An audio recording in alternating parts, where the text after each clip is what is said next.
D'accord, merci beaucoup. Nazali Constant Manvité Lando Manuel, ministre honoraire de l'Intérieur, Sécurité du Territoire, Décentralisation et Affaires coutumières, il y a province, il y a Congo central, mais aussi depuis quelques mois, bah, Mbouta na biso na Congo central, au Bazali notable, Sanganaki, Monaki ke bakomisa ngai grand notable. Donc nazali pe moko ya ba grand notable ya Congo central.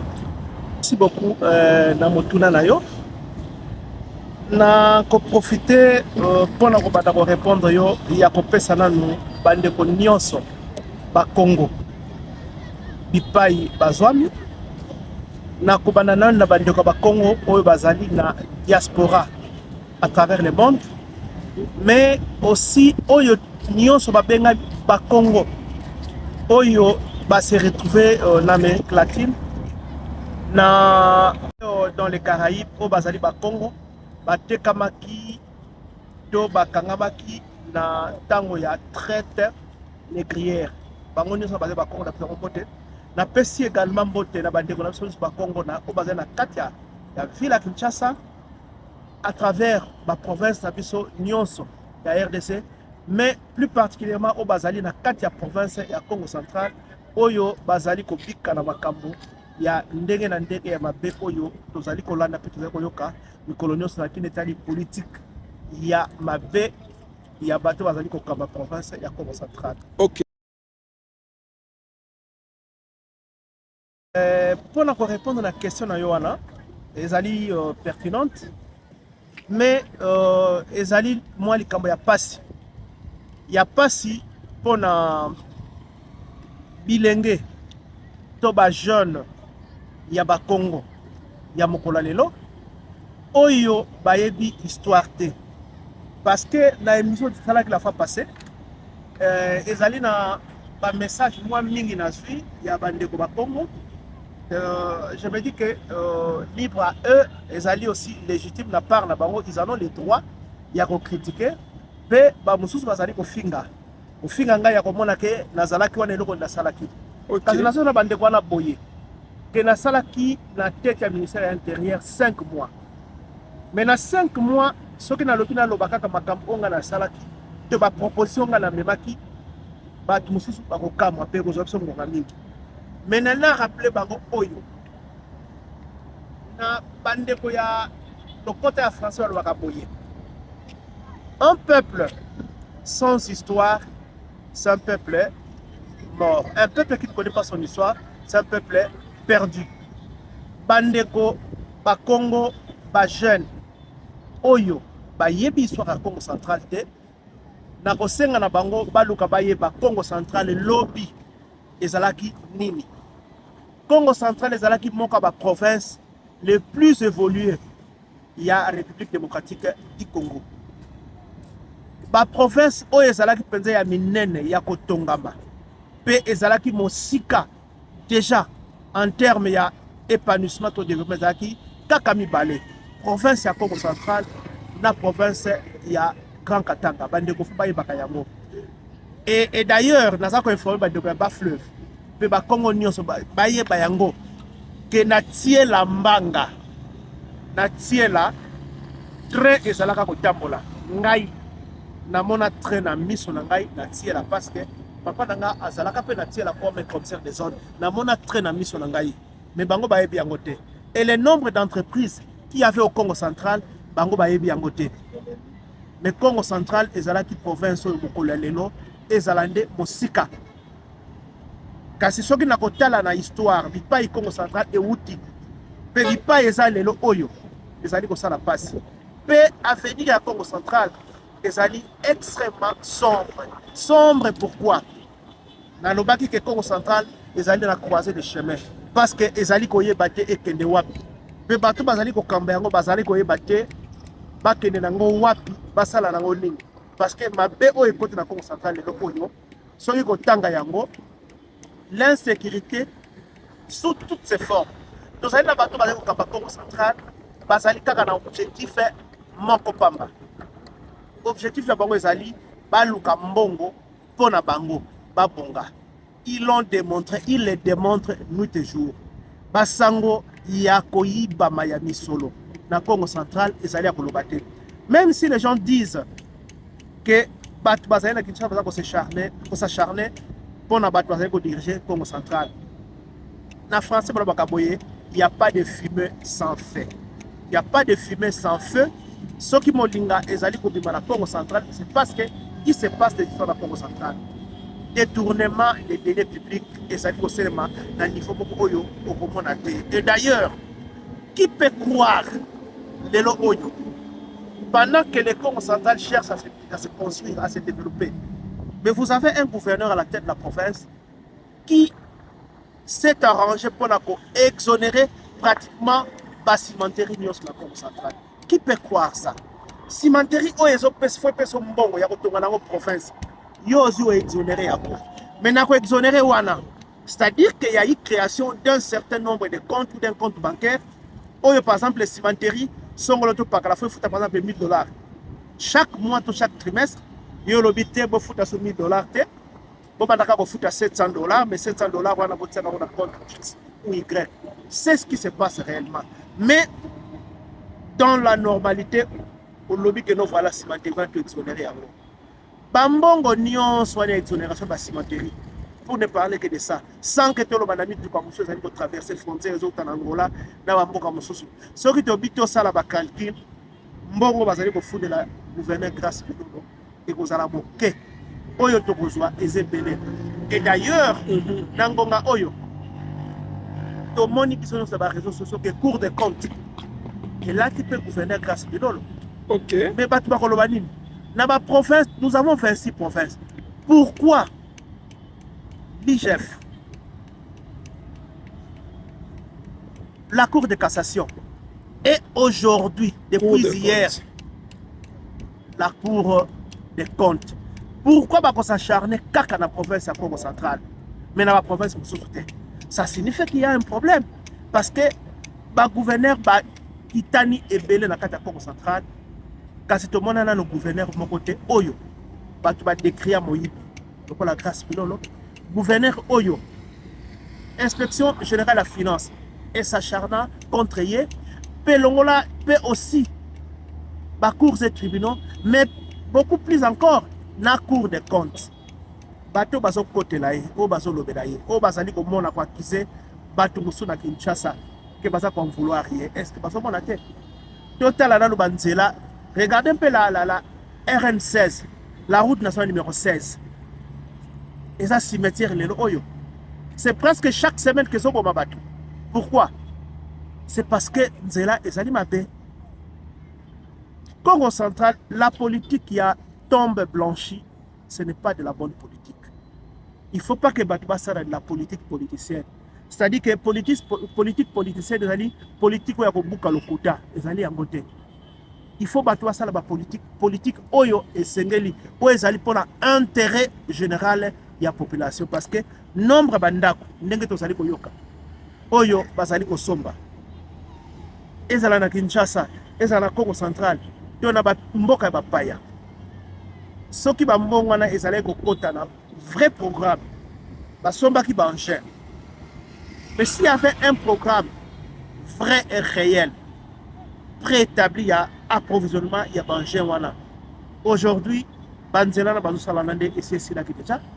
Mais ce n'est pas le cas. Regardez les chantiers abandonnés. Tenez la bombe, tenez la moindre. Pourquoi ces chantiers? Béton quand il y a coulé oyo. Moussa les ont tabulaté. Barre de fer n'a pas été coulé. Moussa les tabulaté. Pourquoi ils ont tabulaté? Merci beaucoup. Merci beaucoup. Mais où va l'argent? Le monde, il y a quoi dans la cour des tribunaux. Il y a corruption. Il y a corruption. Ok. Na remercie pour la motuna na yo. Na kos loba boye. Na Belu. Il y a peuple Congo. Basali na intérêt.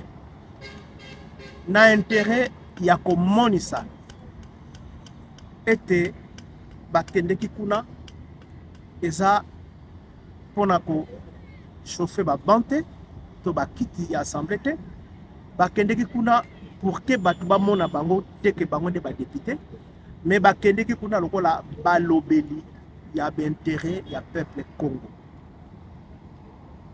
Bamona accident oyo ezali kosalema le long ya nzela ya Congo central. Accident ezali kosalema makasi. Pourquoi? Il y a liboso insécurité le long ya national numéro 1 entre Kasavubu qui okoma Mwanda. Insécurité ezali due na nini? Au-delà ya insécurité due na ba coupure de route. Mais tozali na insécurité liée na molili na nzela. Banda Kasangulu ti Mwanda, le trajet il n'est pas assez long. Ce qui tombe ko sala calcul sans que nazwa machine na ngai, mais j'estime que ce qui te poni ba tronçon o ezali mabe makasi na nzela ya Congo central. Quand je dis de ba tronçon mabe, c'est-à-dire que ba virage ya mabe, ba montagne ya mabe na ba descente ya mabe. O ezali na nzela ya Congo central partant de Mwanda pour comme na Kasangulu et koki kozala au total 200. Na 200 wana soki nga naza gouverneur 200 virages wana soki tolobi totia yango ba lampe solaire, c'est-à-dire que avec 600 lampes solaires c'est-à-dire to cible kaka ba virage na ba descente ya mabe ba bisika ya mabe parce que molili wana ezali na base ya accident. Ceux qui ont ciblé avec 600 poteaux. Quels sont ces poteaux-là? Chaque mois, il y a un panneau. Mais les poteaux, qu'on trouve sur le marché, sur la place, qu'on trouve à la place publique. Donc, il y a 600 lampes dans le Congo central. Et l'accident lié na molili ya ba virage wana eko sila. Yami Balé, la province, pendant que j'étais ministre, j'ai pendant longtemps mené des enquêtes. En dehors, il y a des coupeurs de routes qui préparés parce qu'au Congo central, les coupeurs de routes ont été fabriqués. Je l'ai dit plus d'une fois à la gouverneur à Yebiango. Et nous avons des gens qui sont restés au Congo central, qui patronnent ces phénomènes-là de coupeurs de route. Et d'ailleurs, les gens qui ont formé des coupeurs de route non plus ont perdu contrôle sur ces gens-là. Et ça, les bateaux pour coopérer, n'importe quand, n'importe comment, que phénomène est tellement macasse. Mais le patron nango ba yebani. Je l'ai plus d'une fois dit au gouverneur à Yebi. Et ce que na posa ko sala musala na sens wana. Mais ils sont là. Ils sont là et on les trouve dans les services de sécurité. Basali. Donc, en dehors, il y a des coupeurs de route. Vous avez les militaires ou sinon les services de sécurité promis dans la pipeline à CEP qui ont aussi l'habitude de faire des postes aussi pour la bossa. C'est connu. Mais étant donné que le gouverneur du Congo central n'est pas un bon leader, il n'a pas assez de leadership, il n'a pas un leadership éclairé, n'est-ce pas? Et ça là, ça fait que Azali figé quand on a dit Kambumoko Etali Azwa Mbongo pona yé, akoma moto ya mbongo. Alors que mon salaire à l'État, cause à la gouverneur, cause à la députée, cause à la ministre, ce n'est pas, ce pas des affaires. Il y a des fonctions à faire. Les alliés des fonctions, il y a beaucoup de la population. C'est important. Et les gens doivent le savoir une bonne fois pour toutes. Que ceux qui parlent pour les comptes de tous ces mafieux-là, Baye Bakayango, que Bamboka la biso les alliés qui se vider la population. L'exode rural à outrance. D'une à quoi dans l'insécurité. Dans certains de nos villages, parce que ceux qui maman ke bilanga, à se faire attaquer. Même tata ke bilanga, il faut se faire attaquer. Donc il faut pas que dans un groupe. C'est pas possible. La vie elle est aujourd'hui insoutenable dans le Congo central, liée à l'insécurité. Et donc, pour mettre fin à Batilokwana, il nous faut un gouverneur, Oyo, Azali na une vision large, éclairée et généralisée de la gestion de la chose publique. C'est-à-dire que qui sait voir tout, qui sait faire tout et comme manionso na molongo na équipe na ye ndenge c'est. Monsieur Constant Mavididi, une fois toi une émission au lobby aux ana clé ya Congo central. Oki opé sabiso 5 éléments pour que ça la que population et comprendre que aux ana clé oya kobimisa pour Congo central na kati ya bowumbu, na kati ya salité, na kati ya manque ya bonne gouvernance. Merci. Merci beaucoup pour la montouna nayo. Mais comme vous avez dit Constant Mamvidi là. Ok. Et donc, un gouverneur digne de ce nom, Ngai, n'a pas eu que la première des choses, ou la bonne et la grande politique à mener pour la province Congo central, la Katia Liboulou. Si moi je suis gouverneur, la première politique consiste, n'est-ce pas? Ok. Il y a pour créer des conditions adéquates pour relancer l'agriculture, pour zongi sabatu na musala. Pour zongi sabatu na musala, ça passe par des routes stabilisées. C'est-à-dire quoi? Nous avons 10 territoires dans la province de Congo central et 55 secteurs. Nos 10 territoires, comme nos 55 secteurs, sont jaloux les uns des autres.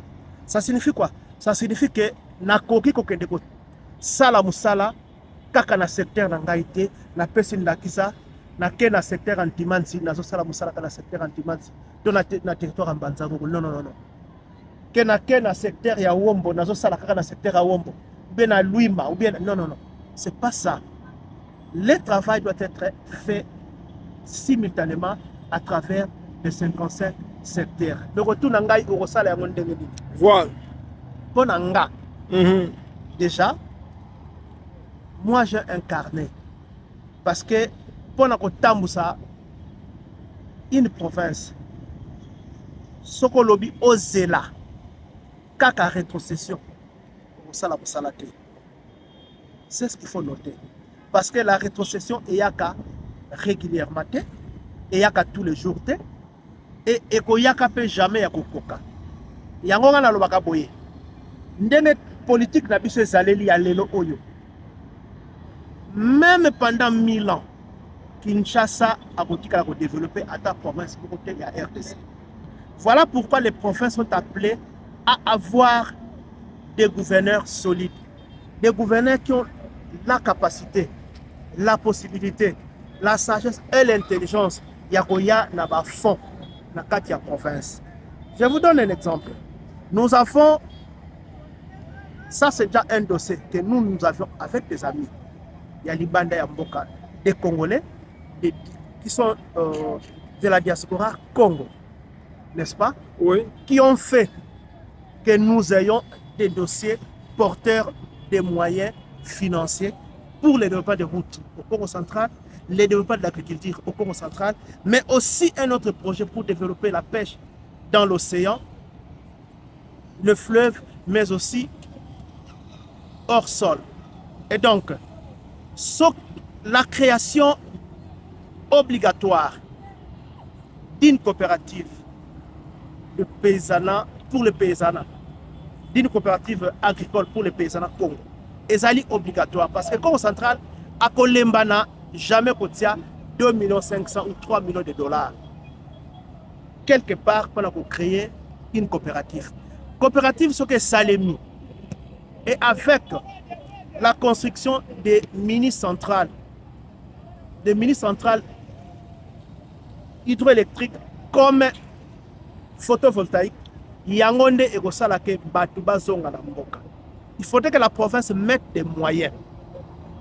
kosala nzela, vraiment kosala nzela, parce que ceux qui banzele salemi correctement, des routes de des agricoles stabilisées, ceux qui est salemi réellement, il y a possibilité, il y a côté péage, il y a mbongo à mouké, il y a possibilité, il y a créer immédiatement l'emploi dans le secteur routier, parce qu'il faut employer des cantonniers, pas des cantonniers saisonniers, mais des cantonniers qui auront à travailler du 1er janvier jusqu'au 31 décembre. Et banzela wana et produire mbongo, construire ba pont, mais aussi kozongi ça va marcher dans différents villages, ba marché existant na tango ya kala, kozongi sa yango pona eko ko ramener encore des activités productrices ya mbongo pour batu bafanda na mboka, pour batu bazwa lisusu possibilité pour bana kozonga na mboka.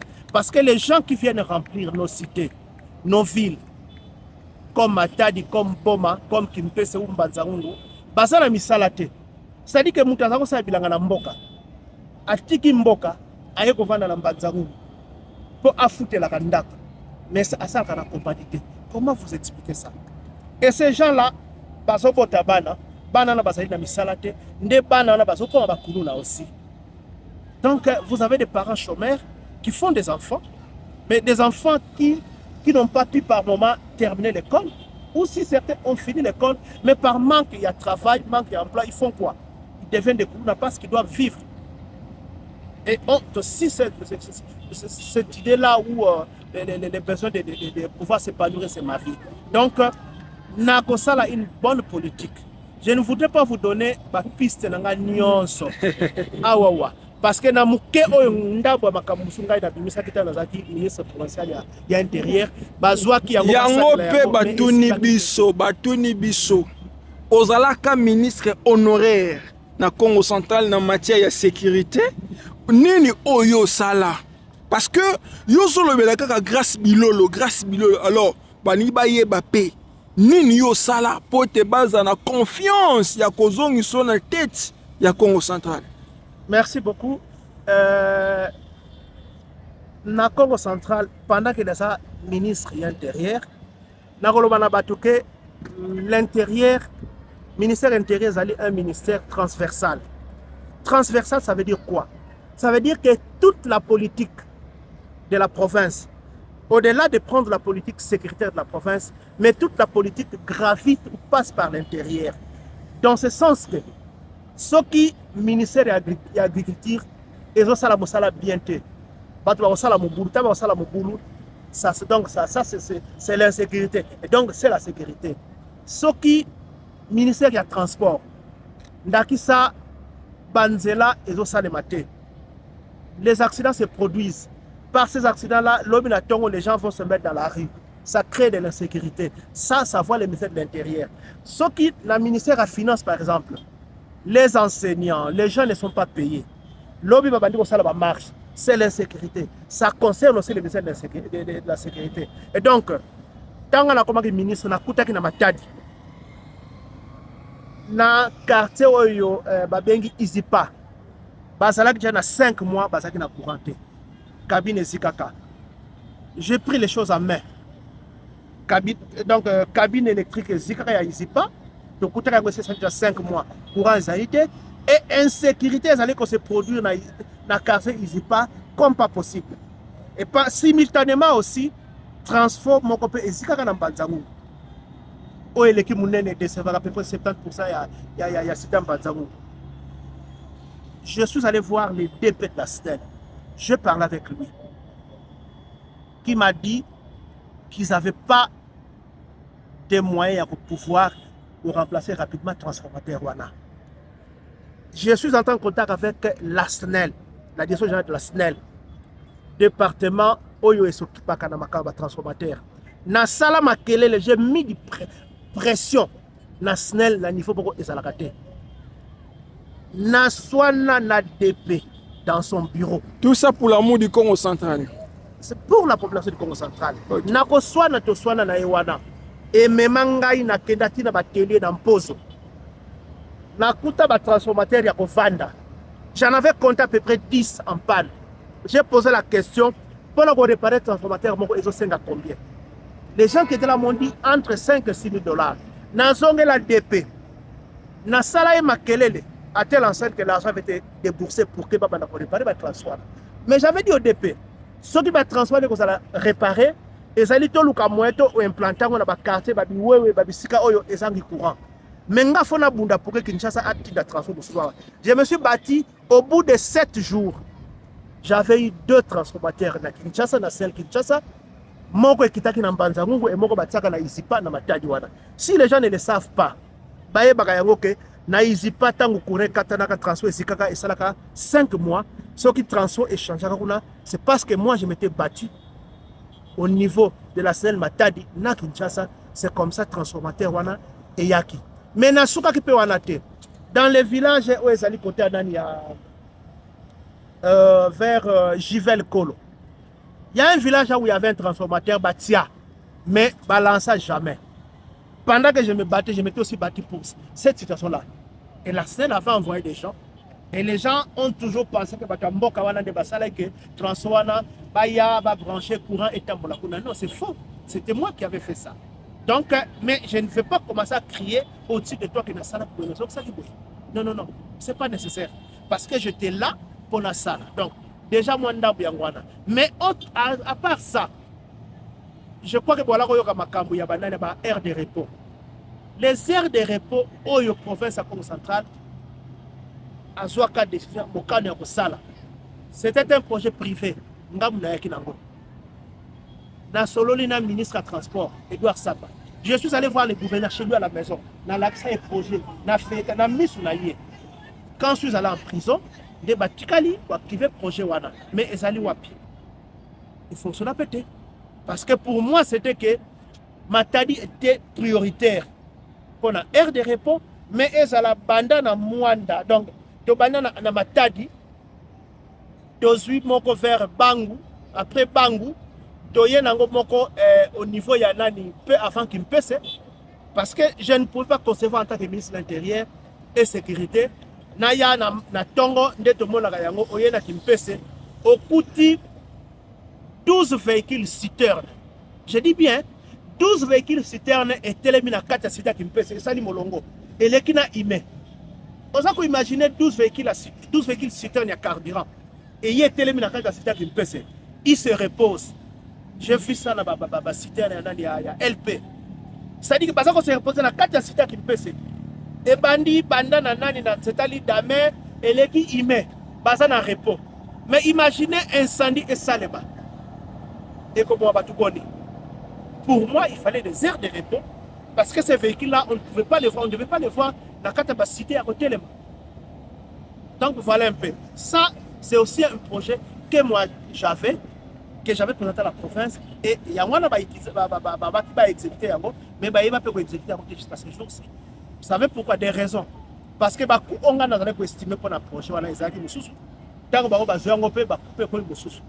C'est-à-dire que si moi j'estimais par exemple à 220 000 dollars dans aire de repos où vous avez toutes les conditions réunies, place à Olala, chauffeur à Koya à Tsemutuka à Lali. Mutuka et panne quelque part, bendi on a aire de repos pour éviter des accidents le long de la route. Parce que nous avons rappelé Awa. L'année passée, les accidents sur la route du Congo central ont tué plus de 3000 personnes. Et c'est trop fort. Ce n'est pas acceptable. Donc voilà un peu. Voilà moi Ndambo Biloko Yangwana. Merci beaucoup. Mais et si n'était pas que Moussou Pezali. Ok. Donc, merci voilà. Beaucoup TV Zangonga. Pour na tokende pene kosuki sa excellence. Nous avons posé quelques questions. Ils ont toujours province à Congo central.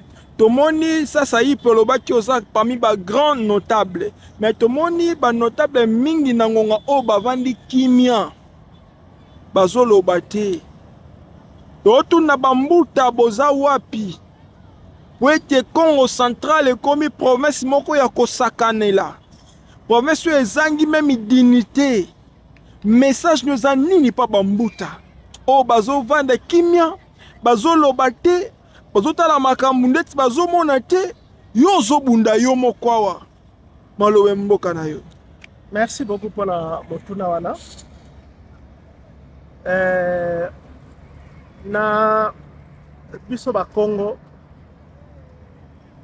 balobake soki moto anuni akomi na suka pembe lokola komi mobange pe parce que généralement mibange baliaka makasu mingi pe wana minu na ye teli ba jeune bamonaka ye mwa moke lokola moto pamba na ba jeune mosusu na bana mosusu éducation ni malamu te pe bamonaka na kati ya mboka ete mobange azali ndoki mobange azali moto mabe mais ezali bongo te soki bambuta bazali koloba te j'estime et je pense que c'est parce que baleki oyo bambuta bapesaki occasion privilège ya kokamba province bazali bana baleki mais bakomaki koluka kolakisa bambuta moi mwana oyo papa na ye mbuta azwi atie likolo mapeka na ye akolakisa mbuta oyo amemi ye moi koma parce que yende mutu amona moi liboso yende mutu akamati ye atie likolo mapeka na ye nde likambo tozali na yango kasi nali koloba boye na bambuta nakosenga na bambuta balimbisa bana na bango baleki na bango to biso bana mpe baleki na bango dans ce sens que bamingi na biso bakotaki zamba na kozanga koyoka na kozanga kotuna mpe na kozanga vraiment koyeba parce que bayaki epa bambuta komonisa ete bayebi mais alors que bayebaki te mutu moko alobi na nga mingi sur les réseaux sociaux soki nga nayebi nini nasala nini tosala est-ce que nayebi te na atuni ngai soki roi David akomaki bokonzi na age nini moi je pense que bato bazosala bazocompare oyo bakoki kocompare te bazocompare oyo bakoki kocompare te parce que oyo roi David asalaki na oyo gouverneur Grace Bilolo azali kosala bakamata bacompare il n'y a pas photo. C'est aussi ça la situation. Les choses ne peuvent pas placer dans le même contexte. Non, ça c'est faux. Et qu'on réfléchisse, bon, il y a vraiment qu'on réfléchisse, on va bouter dans la Katazama. Je m'excuse pour avoir le Congo. Parce que Congo central, ndenge zali wana, nangonga oyo, Congo mobimba oyo, même Belge, oyo a colonisé biso, ayebaki que le Congo azali mutu azala ba valeur azali mutu azala ba principe azali na mutu oyo azali na sens élevé de responsabilité mais na mokola lelo mo Congo a komi lokola joué mais ba Congo nous sommes tombés trop bas pourquoi à cause d'un seul individu ou de deux individus. Tout le monde a vu. Ngana Sali prison, 5 mois la prison. Vous savez pourquoi? Je ne vante pas cet acte-là. Il y a qu'à faire fouetter Moutou, couper sa Moutou, si fouet. Parce que quelqu'un qui se permet, il y a qu'à Kamabele. C'est-à-dire que à qui m'a belé, peut à qui a mon abarwande, peut avant d'inaye. Et yo ministre yewana, a dit qu'au trajet yo. Moto ya bongo. Mais lelo oyo na mboka wana ndembo nord soko kei kuna bato na baso benga na bango parce que ma belle amis les Rwandais sont là, ces gens-là se fortifient chaque jour et ça kaka ndembo nord te soko kei na Kimayala et ali passe na ba mboka mingi leo na Congo central bato baso sala lisu bilanga te parce que okoko sala bilanga te po bangombe bazako divagation de bêtes na niveau moko ezalaka te. Quand on a qui santo que na kati kuna bambororo nyonso oyo Kabila amemela so na Kinshasa na plateau baza na kati nazo bana ba jeune ya Congo central oyo bazomona ke Bilolo yende ange ya kobongisa Congo central baye baka yango ke politique ya Bilolo ezali basée pas sur l'intérêt du peuple mais ezali basée na poche na ye na libumu na ye. Il faut battre Nanambatu. Comment ils achètent des maisons, comment ils construisent l'opulence, les goûts de l'aventure. Dans Mbongo, il y a population. Bata la caca. L'Assemblée provinciale appelle, invite les DG d'entreprise. Mais Aebi, c'est ça la démission. Okimanayo. Akimisie. Pourquoi? Parce que ce qui a relobake toyiba ki boye, non, ce n'est pas là. La province du Congo central mérite mieux que ça. Je ne m'acharne pas contre ces messieurs, mais il pas tozo kende. Province est allée faire sa disparition. Pour eux, pour lui, c'est l'argent qui compte. Bozwa kaya Kimayala, bozwa ka Yande Bonor, bozwa kaya chez au pape. Des étrangers pilil, des villages entiers, des étrangers et autres. La politique sécuritaire, il y a province à Congo central, il y a gouverneur Grace Bilolo, zéro. Merci beaucoup. Donc pour lui, la sécurité, ce n'est pas son problème, c'est l'argent qui compte. Merci. Et donc, il faut rapidement. Il y a 5 députés provinciaux boyés. Ok.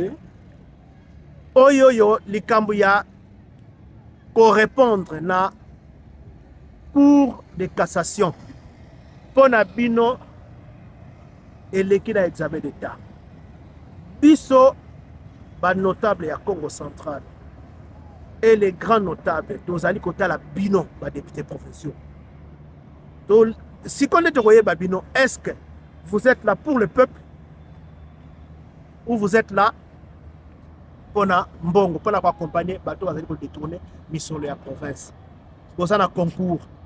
Et bon, monisa, le peuple Congo, que boyela qui musala, que boyela qui intérêt naïe.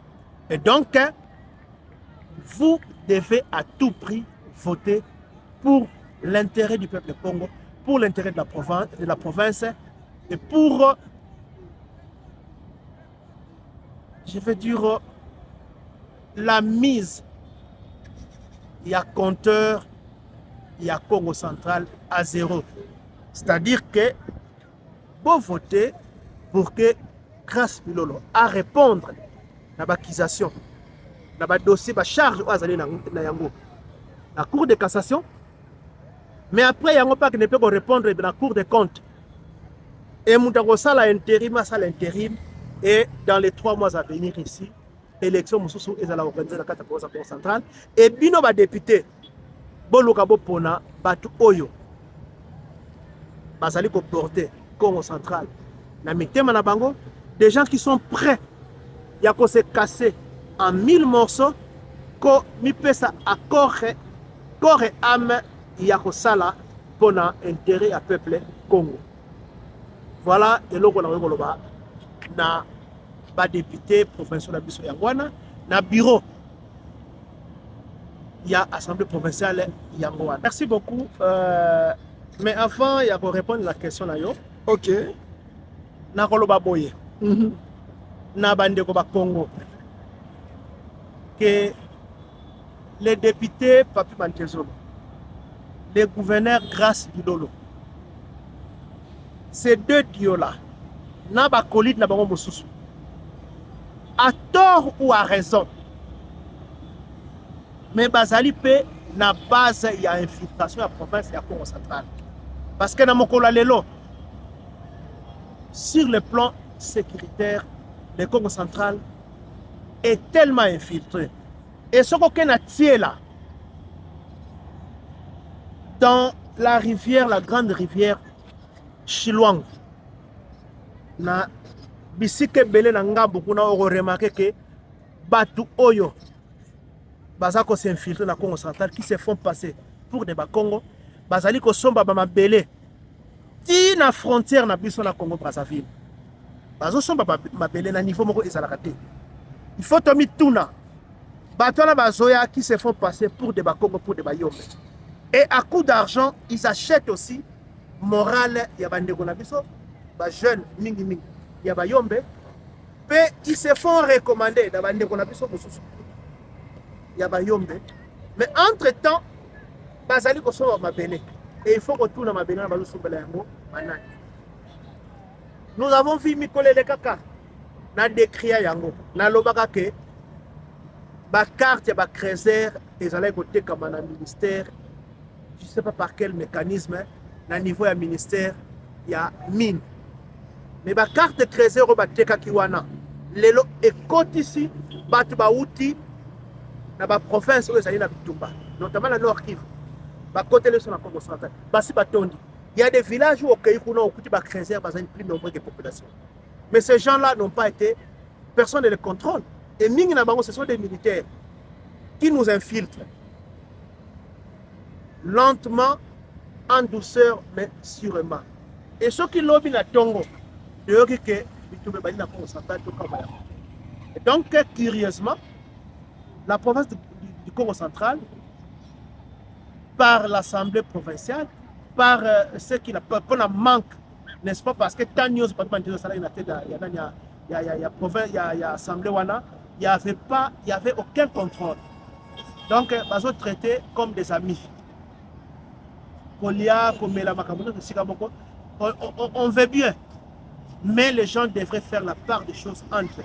Travailler pour l'intérêt de la province, du peuple Congo, de la République démocratique du Congo, et travailler pour eux-mêmes. C'est très important. Et donc, Kozongisa, na tête qu'il y a Assemblée provinciale de la Congo centrale, je l'ai dit en âme et conscience que c'est un drame pour le Congo central. On pouvait encore tout faire, sauf ça. On a évité en passant. Est-ce les patrons de la Cour constitutionnelle, est-ce qu'elle a des informations? Est-ce qu'il sait ce qui se passe dans la province de Nabiso? Moi, je pense que pour ça, le numéro 1 de la Cour constitutionnelle, Moutako se fiché quand la Cour était, mais Mato il n'a pas. Parce que Mato il a mis mais Ayoka comme Makabo et nous ça les départ d'autres si et là, il a fallu aussi na Mato il n'a pas. Je crois qu'à quoi que ça appelle d'information, il y a notamment va laisser aller. Il y a président, il y a ancien président de l'Assemblée provinciale à la Cour centrale, sa façon de faire, la méthode d'un Rossala pour ça, il a fallu aussi aïe Bakayago, parce que s'il avait les informations, s'il suivait, s'il était informé, je ne pense pas qu'il y a Rossala bon, parce que ce qui vient de se faire là, les conséquences sont là, des autres dans de bataille depuis avant-hier. Et il faudrait que les services, l'État congolais, aïe Bakayago, que la province du Congo central est vraiment infiltrée. La frontière mingi mabele ezote comme chaque nuit et jour. Et banani bazo soba mabele wana, c'est des étrangers qui se déguisent en congolais. Bazali.